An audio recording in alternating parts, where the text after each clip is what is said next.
Red light means go. We're on. All right, so we're at London Recreational Racing headquarters. I got a round table here with, we got two guys making their bench racing debut, so it's a bit of a treat. And then we got the Mastodon Shawn Chenoweth. So we'll start over here. The Mastodon Shawn Chenoweth, one of the most winningest pro late model drivers in the last decade in Ontario. His accolades really speak for themselves.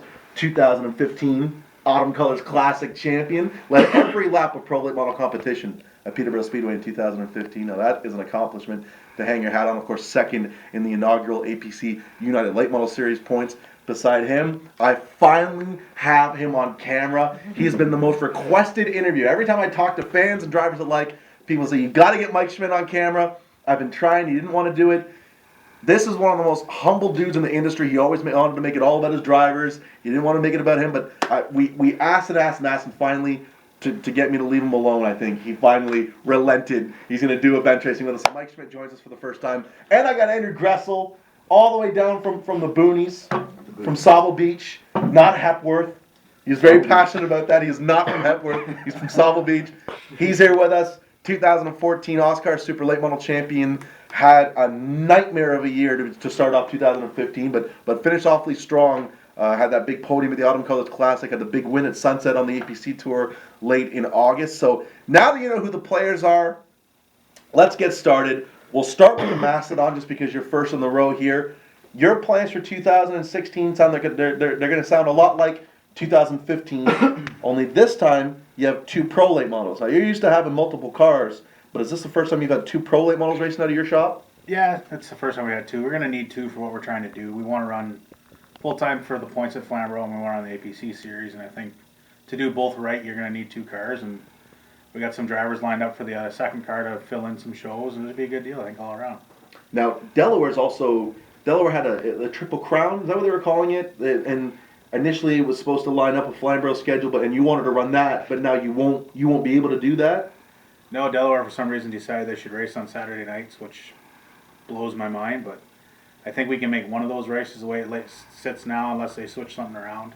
I'm committed to the Flamboro thing. I think John's run Saturday nights forever, so I think if anybody should be given on this deal, Delaware needs to shuffle it up and go back to Friday nights like they'd always run. I mean, Flamboro's the only track with pro late models, so where are you going to draw cars from other than Flamboro and ABC? Mm-hmm. Get more cars that way. Hopefully they switch it around. Get way more cars. Hopefully they change. Hopefully they switch it around so guys can run. Like I really wanted to run that 3-race deal. See if we can't build on what we had at Delaware at the end of last year. But if it doesn't work out, it doesn't work out. Now, last year between the Thunder Car, the Super Late Model, and the Pro Late Model, how many races total did you complete? Like right to the finish. Well, let's say how many green flags did you take?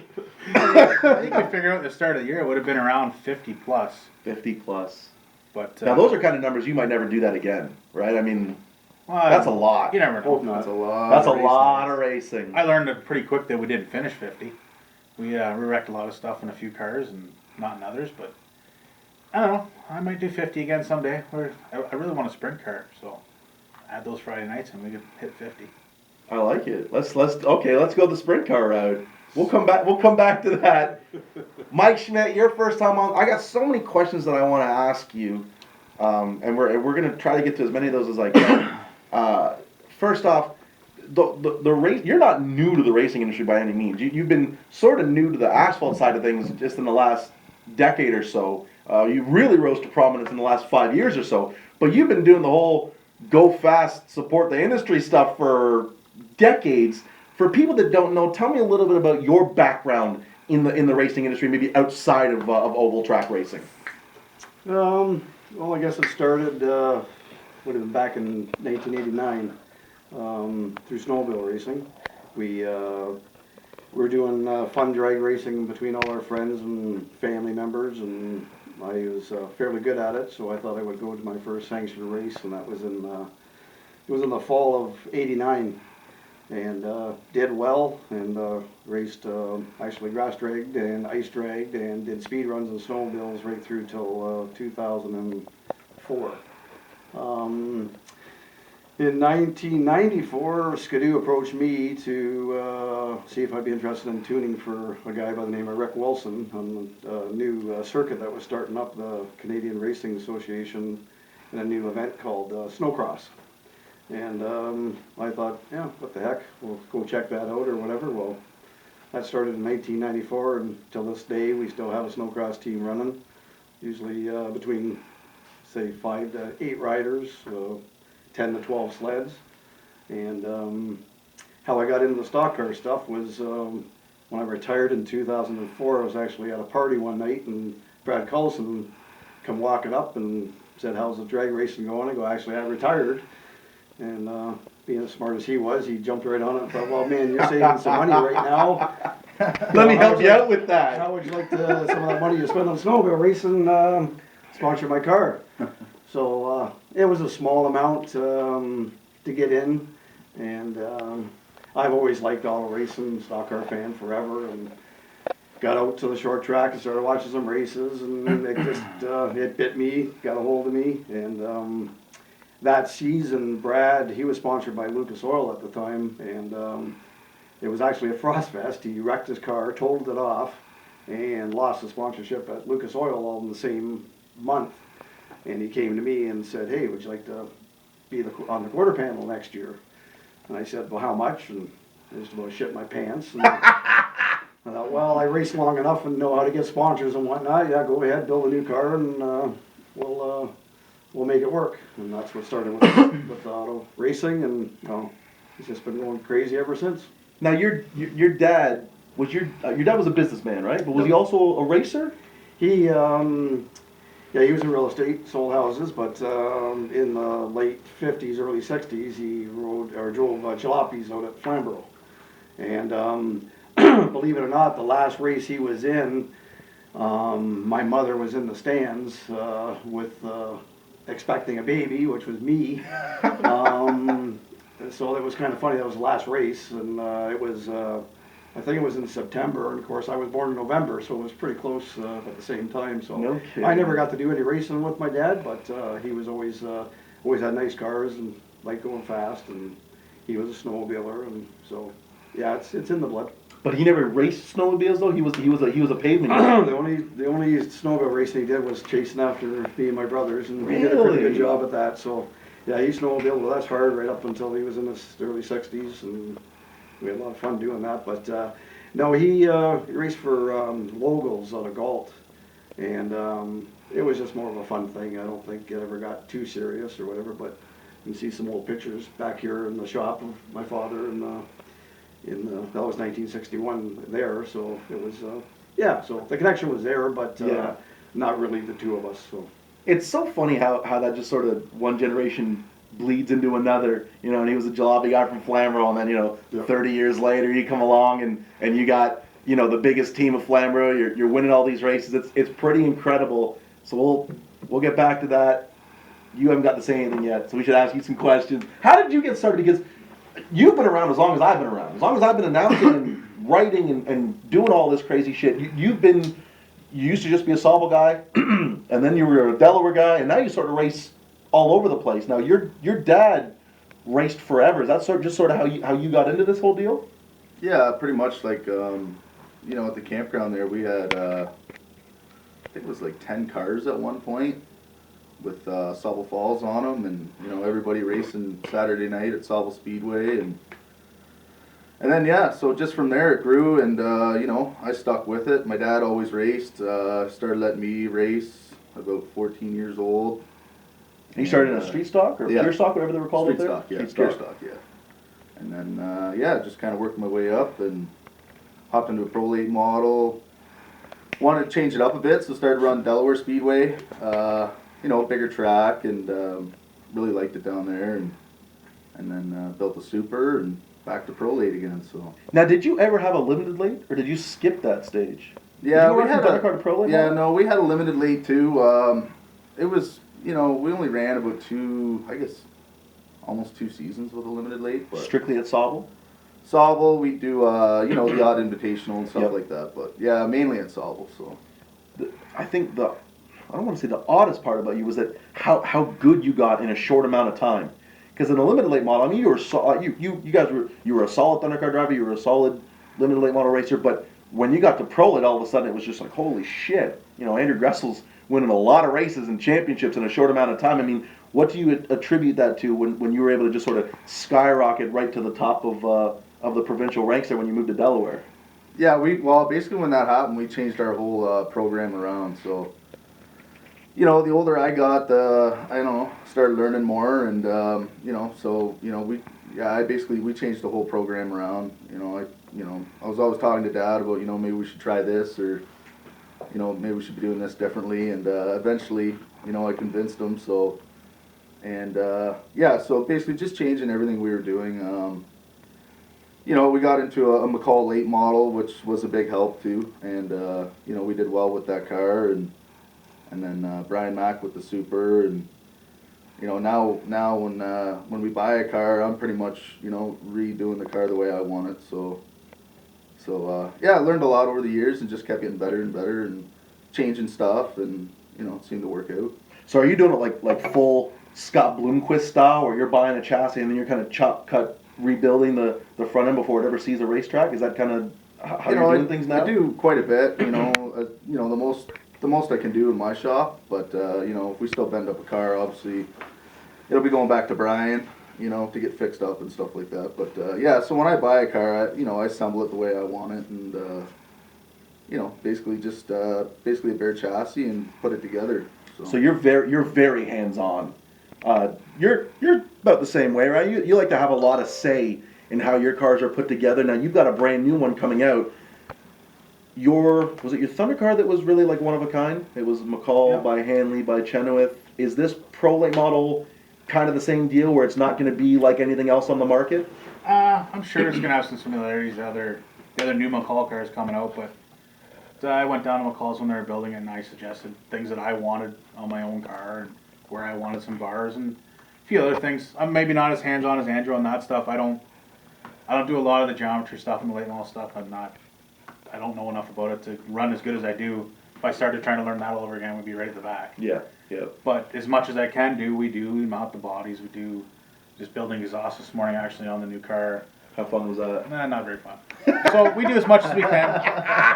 The story is kind of the same. Like, my dad raced forever. I came up, started racing, learning more, doing more. Fought with Dad for 5 years trying to convince him, like, hey, we should be doing this a little differently. And actually 2010, I said, listen, I ain't racing unless we do it this way. And that was basically when I kind of blossomed into winning a lot more than I was. And that's where we've taken it from there. Like I say, it's a lot of fun doing it. My dad kind of think a lot. There's a lot of similarities. There's a lot of old school there. A lot of similarities. It takes a while to convince those guys on maybe what we should do. Yeah. Bob's not as crazy about Hawaiian shirts as Grizz is, but there are some other similarities. They race. Yep. My dad likes to say, like, I raced back when I had to feed you kids and did this and did that, and I basically raced and I got no responsibilities other than go to work on Monday and race when I want to race. So he goes throws at me when I say we should buy this. But now that he's not involved as much financially, Bob's got a lot of ideas. His idea about the purse strings is a little bit different now, right? We should do this. We should go to the dyno. We should do that. Like, those are words he'd never say when he was paying. So he's definitely come a long ways that way now that he's not paying. But it took a lot to get him there. But he's really come around. And I mean, I couldn't do it without him. So it's great to have him on board. And he's obviously following what we're doing. Like, without him, I'd be up shit creek. We're the only two guys in the shop. So you learn a lot from those older guys. Oh God, do you ever? Because that's the sort of shit you can't buy. That you can't buy. You learn a lot more about being around this sport. You learn a lot more about finishing races than you do about just pure speed. Like, when they raced, it was always 50 cars trying to get in the 24 car field. The guys were going home. There was no. So they were fighting to get in. There was a lot of. The cars were a lot tougher. Like, did Bob do All-Star? Because I know your dad did All-Star forever. Your dad. I was the first one to run All-Star out of our deal. He never did All-Star. He did a lot of Flamboro. I think he didn't. I started 2002. I started in late models, and he never really raced anything after that, like late model wise. Raced lots of Thunder cars. So no, he never did the All-Star, but he actually raced with Biederman and them guys back. Like, Bob's old. I don't know how old your dad is, but he's old. My dad's old as shit, if you ask me. Old. My dad's not in racing, but he's old as hell. He turned 60 last week. Yeah, that's not old. I think the best part about you talk about how your dad and Gresel's dad, there are a lot of similarities. There are similarities between you and Andrew, because very much like Andrew, you weren't a prodigy in this shit. I mean, you didn't just sort of like fall into racing and start winning races right away. You guys both had to grind it out and learn things the hard way and sort of start from the bottom and work your way up. I mean, when you started, you weren't really on anyone's radar because you weren't running very well. And I think that's an inspiration to a lot of the guys that are doing this now, 2-3 years in the game, and they're not getting the results that they want. That if you keep working at this shit, if you keep just dedicating yourself and spending money in the right places and doing things the right way, that you can carve out a really, really solid career. Because how long did it take you to get good, to start winning races? I don't think I actually won anything until like 3 or 4 years in. Like I maybe won a concert race, but late model racing wise, I ran I think 3 seasons, and I finally picked up a feature on the last night at Flamboro the season. And then I ran like shit for 2 more years after that, but it like you say, it took a while, like a lot of learning, a lot of like say putting the time in and putting the money in the right places. Like you hear stories like guys have this and they have that, and well, you gotta have that. Well, that's not always true. Like, but guys will run out and spend money on stupid shit and not buy the right things, and they struggle with it for years. So it's just taken, I say 2010 till I really turned things around and really. I figured that was when I kind of put myself on the map. I see. That's for my money. That's a far more interesting story. To hear someone talk about that is way more interesting. I mean, you got a lot of, not a lot, but there are prodigies. There are guys like Pete Shepard and Brandon Watson, Caden Lapsovich that are they just seem born to do this, and as soon as they strapped into a race car, they started winning. That's not a very compelling story because I mean, success doesn't interest you nearly as much as just grinding something out and working harder. So to hear you guys, to see where you guys came from, it's pretty interesting because it really was, it was a long road. For me and you, I mean, if we weren't, if we didn't put any hours in or, you know, kind of went out of our way to try to get what we wanted, we probably wouldn't have been racing, right? No, so, that's what it is. Like Dad said, I'll help you out. You know, everybody's got their own, you know, their own storyline or whatever, but, you know, like, I remember when I wanted to move up to Thundercar, like, you know, that was a hard deal to start, you know, just with the camp and stuff, and you know, but I went out one weekend and found a chassis and dragged it home, and you know, we cut it apart to, you know, cut the parts off that we needed and welded all winter, and you know, by the start of the race season we had a new pro stock. It was the best thing ever, right? But I mean, it was like hours in the shop, and you know, you had to work for it. So it's back to that passion. Yeah, I mean, you wonder why. Like to sponsor these two guys, they're very very much the same as I was.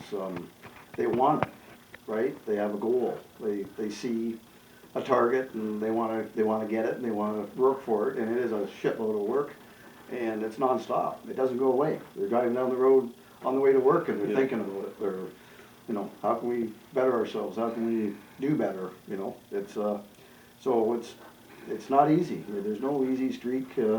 Again, some guys walk into a little bit of a deal because of their circumstances. Mm-hmm. There's nothing wrong with that, and they walk right into good equipment and whatnot. But there are far more other guys that do it the other way. There are far more guys that do it the way these two do. Which is it's just brute force and ignorance. It's a want, desire, and it's passion, and that's what I saw passion in these guys. That's why they're flying the colors. And do you feel as though that same rings true with all the guys that are racing, all the guys and lady that are running under the LRR banner? Oh, absolutely.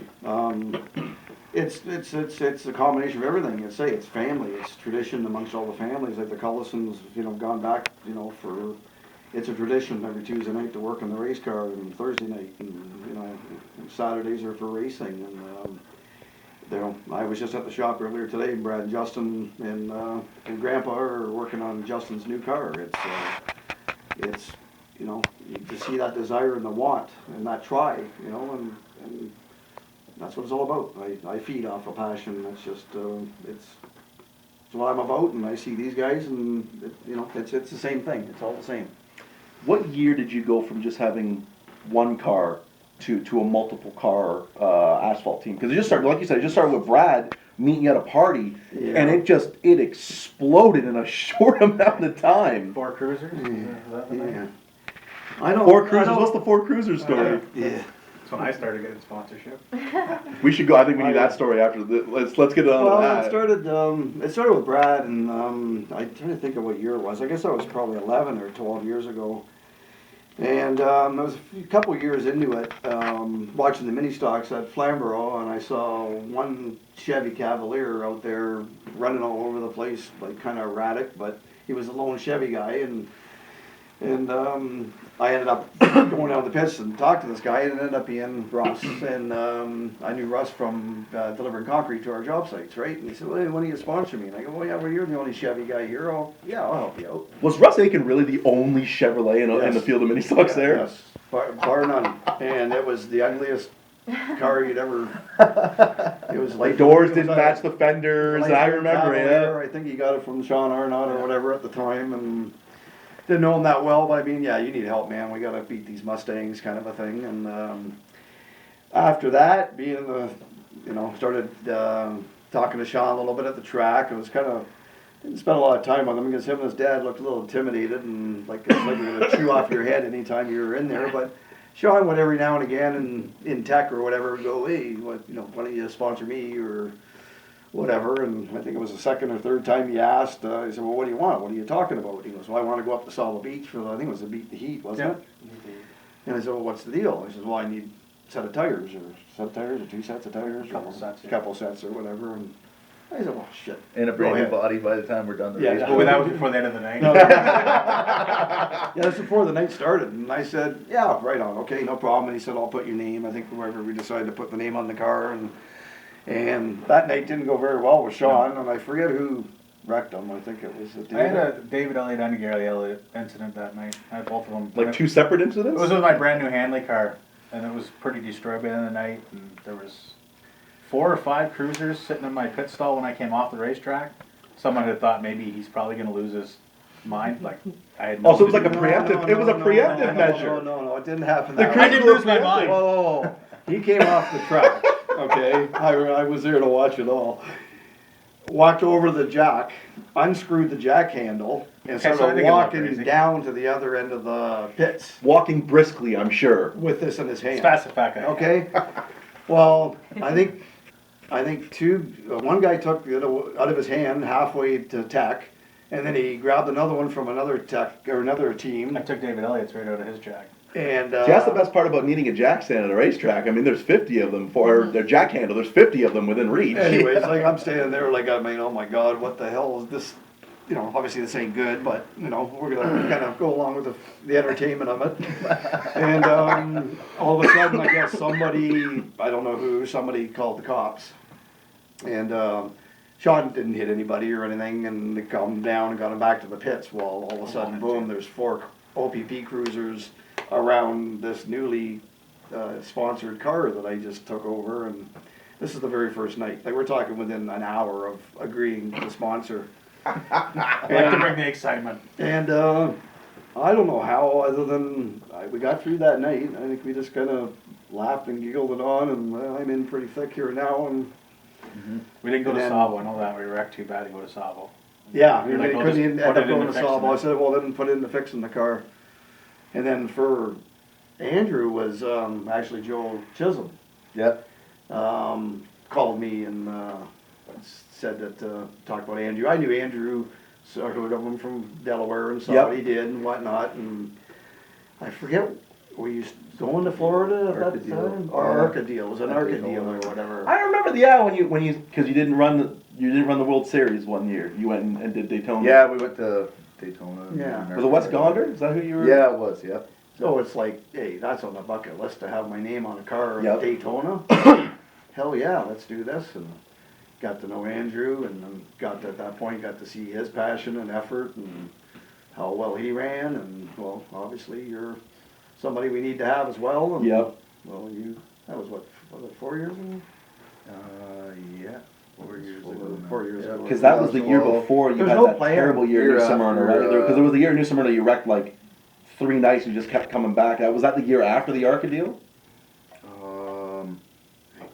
Yes, that was the year after the Yeah. Arc deal. Yeah, Yeah. yeah. There was never a plan of, I'm Oh, gonna have Macintosh. 7 guys or 5 guys or whatever. None of it was planned at all. It was, it just kind of developed as it happened. Yep. And, as I say, I'm full now. Like, I mean. I think people don't understand that it's a select group of guys that you want to work with, right? It's not like you're not this isn't like a cheerleading team where you take applications all year round, right? It's a select group that get to be on the team. It is, and again, like if any of the guys decide to do something else or whatever, not to say the door's not gonna open, but as we're sitting here with, Craig and Andy Camrath, Jake Watson, Brad and Justin Collison, Russ, these two guys, and, Kelly and Amanda, we got a pretty full lineup. You're represented just about everywhere, and every big event has numerous cars in it. I mean, you go to Velocity or Frosttoberfest or Autumn Colors. I mean, there are a lot of LRR cars in the pit area. I think it's interesting. It's such a wide array of guys that you've become associated with, but they're all pretty much the same. They come from different places, and they might do. They sort of run the gamut of what they do during their 9 to 5s, but when it comes down to it, the brass tacks of the passion of it all, they're pretty similar. You got some monsters on the team. I mean, these guys would race 100 times a year if you let them. Yep. They want to race against the best. They want to go. They're not hiding from competition. That's what you're all about. It's really interesting to see the lineup that you've put together. It's crazy. Yep. There's no doubt about it. Like, I'm not going to find a more competitive person than myself. I don't know how healthy that is over time or whatever, but you say people say what they want to say, but myself, my sponsors, everybody, it's all about fun. Like, you obviously got to have fun, but you can only have fun. You got to have fun to win. But winning is fun. And most of my sponsors, everybody says, well, hey, we're just happy, you go have fun and do whatever, but most of my sponsors, they like winning too. Oh, yeah. It's, we take it all serious. There's some that aren't quite on the team, they're quite as serious as others, and that's okay. They're representing in a different way. But, my key boys, and they're like, we're out there to get the job done. Yeah. It just makes that, It's awesome going to the big I'd wreck my events, mom. like, So would he probably. If we're gonna race. I think you guys would. Yeah, without question. Without question. I know I'd wreck my dad. I got black flag for the first time I raced with him. First time I wrecked him. but yeah, no, and then, you go to the bigger events and you see, London wreck cars everywhere. It's, we have a lot it of means a fun lot. together. It's It's awesome. like a It's awesome fraternity. to see that, right? Like, It's incredible. It Really. worked, we started that way with the sleds and having a big snowcross team, and it really showed, okay, so snowcross is different because every driver's at the same event. But as the day starts and progresses, if the first rider goes out and has a good run, well, the next guy wants to have a good run. You feed off each other. And you don't want to let anybody down. You want to try that little extra, that harder to get it done. And it's the same thing. The best part about it, I like it when it's happening, is when I see these guys talking and helping. Like, I know there's not going to be completely wide open books or whatever, but Right. anyone that's going to have an issue amongst the team or whatever, I really got to see your books. they're okay. We're going to help. All of a sudden there's a little problem and we need a little extra hand in the pits or stuff like that. That kind of stuff. Like, they're just all over it. And, Let my brakes at Delaware so I could stop. Yeah. yeah. I want It's necessary. You want to be proud of being part of the team. That's part of it. Yeah. As I say, it's and sponsors alike. It's a big family and we have a big footprint, but we have a shitload of fun doing it. I think it's going to be huge. It was last year, but in the APC series this year again. When I got Andrew, we may not share notes, but that's one guy I'm not afraid to walk down the pits and say, hey, listen, I'm struggling. Mm-hmm. What are we doing here? And I remember at Flamboro, the first APC race, you're like, what are you using for springs? Like, what the fuck works? Yeah. Yeah. And I just handed him what I use. Yeah. And I think this year again with him, and then we're gonna have Andy Camrath in my other car a couple times, or our other car, and I think the three of us can sit there and say, listen, this is what's gonna work. Well, that whole field is strong cars, but if we got three guys that can communicate with each That's other, a game changer. It it's gonna really be is. like, if I can't win a race, I'm not gonna go out and wreck guys so he can win, but I'm pulling for the 81 car. Yeah. Like, I'm pulling for my other Camrath. Like, that's just the way I feel when I'm out there. Makes a big difference too when come near the end of the season, and like this year with Chenoweth running second there and going for the championship, right? Like, so you drop everything you got to do, if he needs help or whatever, right? First So guy at Delaware, I unloaded my dad. My dad was gone fishing. You had worked that day late. First guy at Delaware was him, helped me unload my car and helped me bled the brakes before we even started the weekend. Cause that means, you know, that'll be big too, right? You Yep. got 3 guys now, all in a late model, so. It's, looking forward to that. Yeah, there were some of those events, like some of our highlights, you know, like not last year, the year before, like winning 3 of the 6 at autumn. At Autumn Colors, It's yeah. basically 4, because Delaware was pretty much 1. Oh, yeah, well, that's another And thing, you, but, you didn't pass Tech, but we won. there's, Yeah, to win 3 features in a day of the Autumn Colors Classic that that's feels insane. awesome. And then watch, like Sean's year was great at APC, but then, you know, at the same time when he was in first, second, or third or whatever, like Andrew was right there. Like, I mean, every time he got wrecked by somebody, like the misfortune of He took the whole Flamboro, field for me in Flamboro. when, Yeah, he literally did. Yep. He laid down his car for you at Flamboro. I mean, even right down to the very last race at Delaware, we needed to get points on Dale, and Andrew stepped up big time. Like, he was right in there behind Sean, taking up that spot before he got spun out, ready for another awesome finish or whatever. And like, that's nothing better that, you know, you see 2 of them out there in the top 5 and fighting for the win. It's just like, What Wow, kind after of the race, he's like, you're out of control, Luce. It happens. what kind of emotions were you feeling then at Sunset, the penultimate event on the Yeah. APC Tour? He had brake failure that ultimately ended up taking his championship Yeah. from him. Because I mean, you were the favorite going into that race. With 2 races to go, you were the favorite. You were leading the points, and it looked like you were getting ready to sew this thing up. You had brake failure, but that was also the same race that Andrew turned his season completely around. I mean, I think was it 5 DNFs in 6 races or something like that? Yeah. None of which were your fault. Like, let's be perfectly clear. It was just victim of circumstances every time. He finally turns his season around at the same time that his season seemingly goes up in smoke. I mean, how do you balance that? You don't want to talk about emotions. That was a crazy day that day. We're staying in the That pits. was a trying day. I mean, for myself, when we pulled off, and of course I'm in the spotter stand, so I'm trying to find out what's going on. But again, these guys are all over the car trying to deal with it, and then go back to green. The laps are going down. It's just like, yeah, the season's just like Point leader, like, wow. and then Kinda another funny guy though, who when you- qualifies last. When you pull You know That what was I mean? wild. Like- That was crazy. Right from the top When to we the. pulled into the infield, it's like, after I sat there for 5 minutes and got out of the car, we figured we were done. First thing we noticed is how fast he was. And we were like, holy fuck, he's going to the front. Like, he's moving. And we got back in the car going. But what I wanted to say was, it's kind of like that hockey environment or whatever, because the first people that were at my race car when I pulled into the infield was the whole shock crew trying to help us get back on the racetrack. And I mean, I've raced with them for years, but that's just the kind of deal we're in.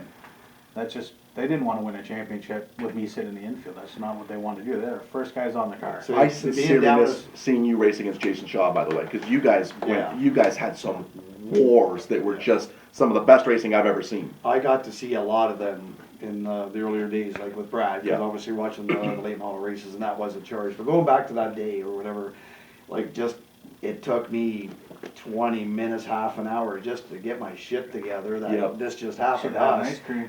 And then I was.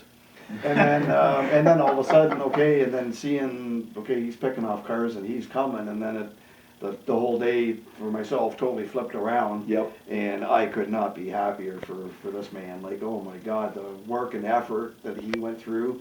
And Sunset's a little bit of a, like, for the whole team, it has been a great track. We haven't spent a lot of time there. Yep. Like, I know we've come close and got bit, and he's been close even in the Super so many times. And to just come out of the B main and to come into that race, start last, and go through all those cars and pass all them guys and win that race, that was up there, like, just as much as the first Flamboro Yep. race that we won. That was huge because of the letdown of the first one getting spun out. That was like a wow factor. But yeah, that was we were pretty was happy awesome. that day. I Yeah. mean, it was hard though. Then go back in the pits and you're trying to jump around with Andrew, and then But at the you same know time, that Sean just like, yeah. you know, like, you know, it's hard.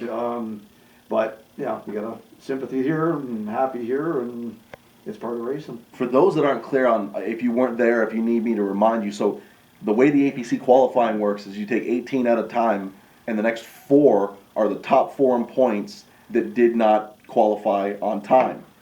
Andrew's season started so rough that he did not have a provisional. He wasn't in the top 4 in points of the guys that hadn't qualified. If he hadn't raced his way from the B main, he would have gone home early. So you couldn't script it any better when you're lining up for the B main at sunset and you know I've got to race my way into the show. I mean, what in the world is going through your head? Everything, like, how did we get here in the first place? Yeah.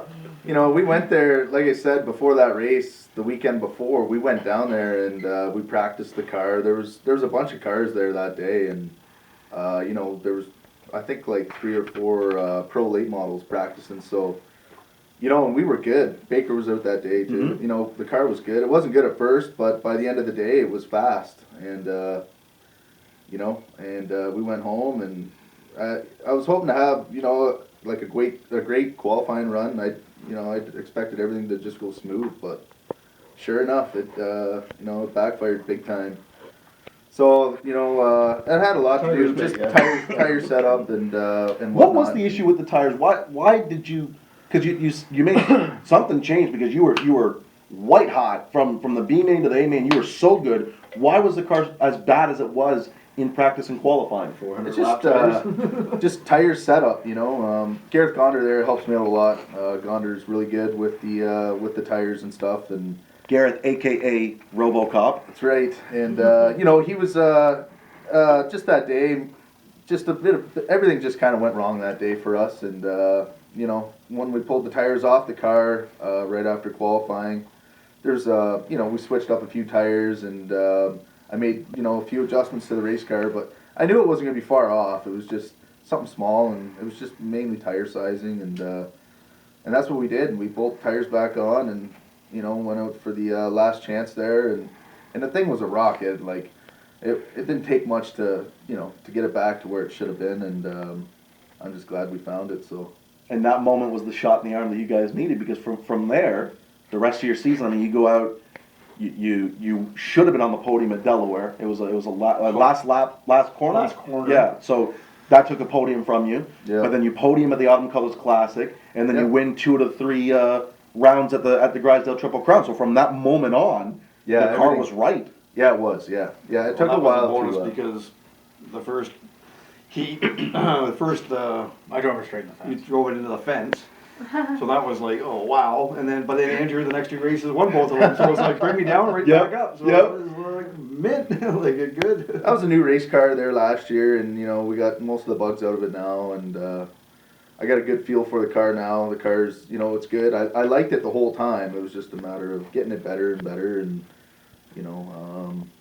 the more we practiced it, the better it got. So just as a team, you gotta stay consistent and keep everything where it should be, and it'll go a lot easier for you. Now, you were a Hampkey guy with your super late model, but you ended up switching to a Port City car to run the APC Tour. Why the change?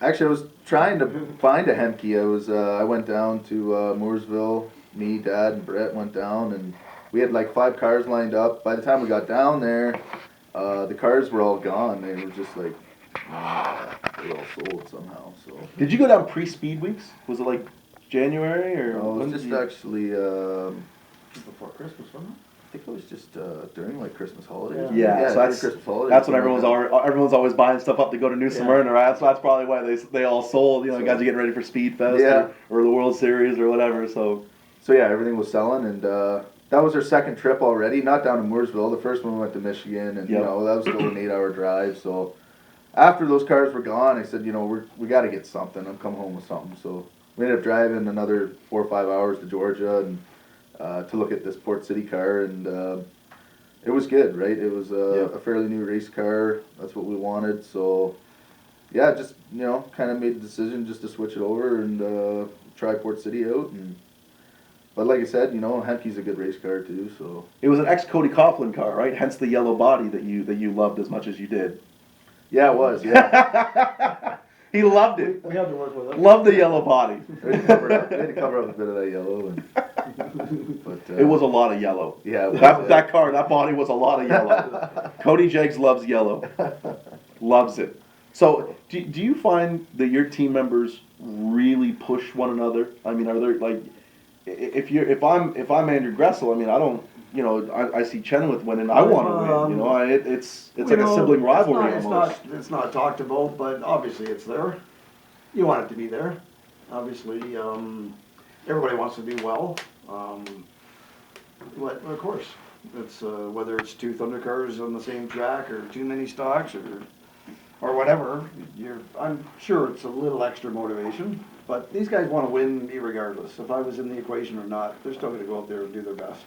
So, maybe a little bit, but it's in them. They wanna win already, so. When you got this crew of animals, and I mean that in the best possible way, but like these guys just want to compete at everything. You know, everything they do, they want to be the best. So when you get two guys that are running the same division, have you sort of had to put out a couple of fires to keep guys off of one another? I mean, it's inevitable, right? I mean, you get, so you've had Yes. guys running the same division numerous times. Can you offer a story maybe that you've had the cooler heads that had to prevail? There's, yeah, we've had to kind of walk the rope a few times.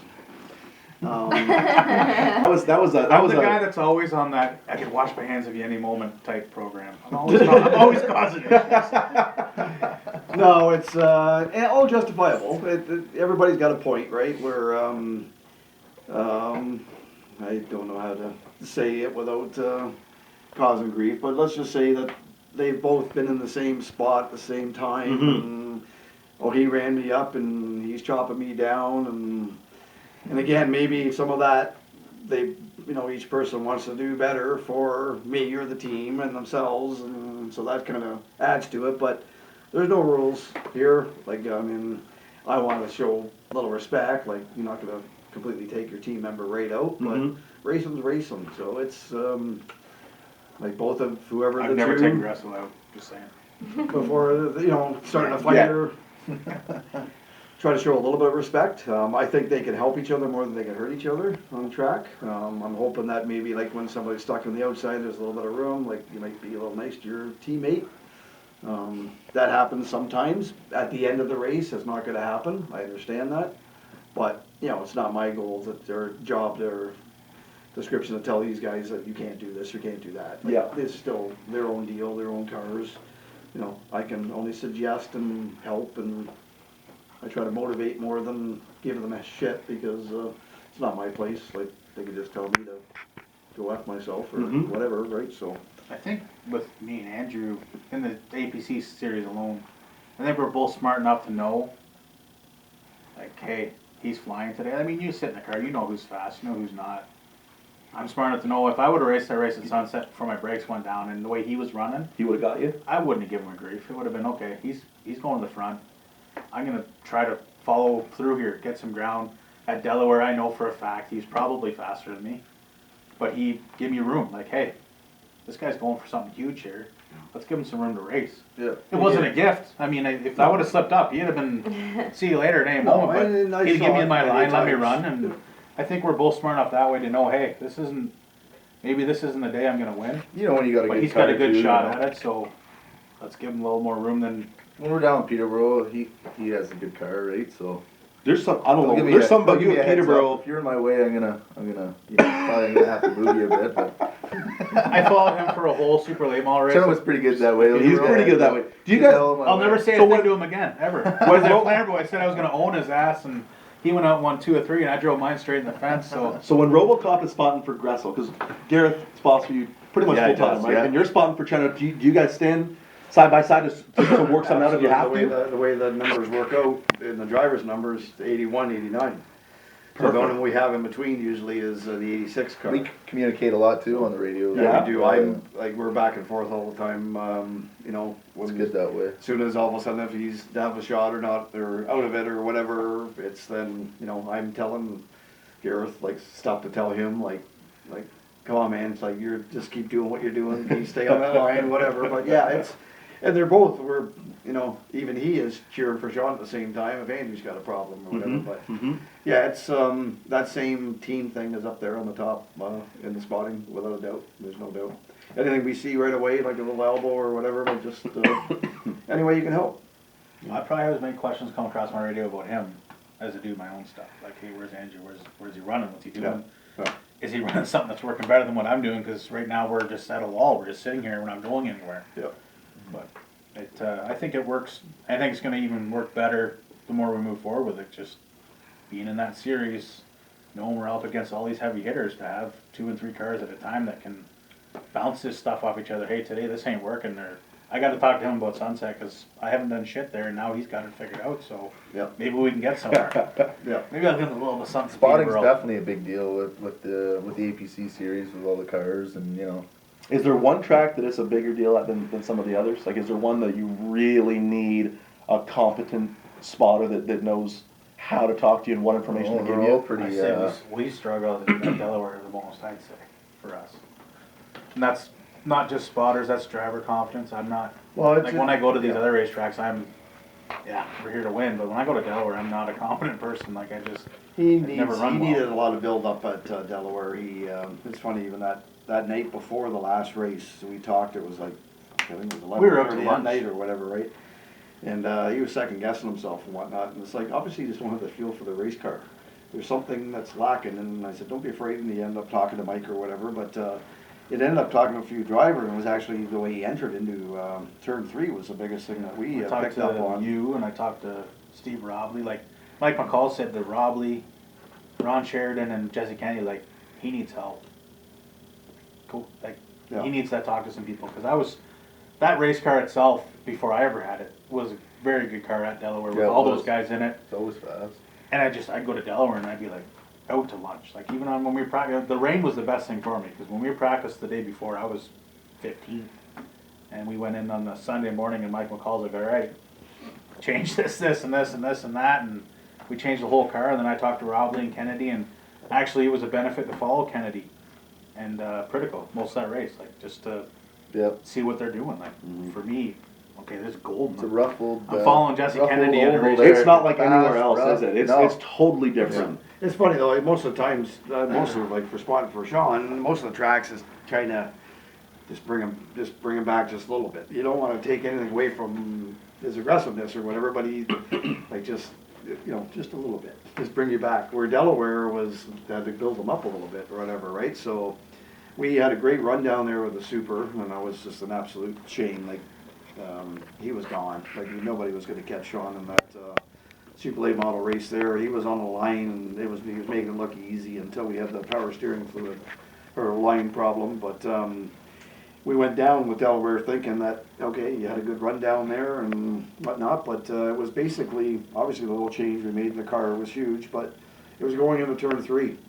The way he was backing it up a little bit, where a guy's, basically sailor in as far as you can and, slide up in the center or whatever to keep your momentum going up. Well, as soon as you did that, we picked up like 3/10, I think it was like right away, and it was like, woohoo, we're in the game again. Well, it never really was the car. Like I was always like, okay, maybe this Yeah. thing's just something's not right here. But it Yeah. was just never the car. It was just I had to switch it up. Yeah, it was just the way he was driving into that one corner more than anything. That's a good time for us to take a break. These guys wanted a halfway break. We'll let them go hack darts and get another water, and we'll come back. We're going to talk about Sean's nightmare super late model season in 2015. We're going to talk about where Andrew wants to take his his fabricating next. I know you want to get into building some cars. We'll talk about that, and we'll talk about the status of racing in general with Mike Schmidt. So we'll be back. Give us a couple of seconds, and we'll come back with part 2 of this bench racing episode.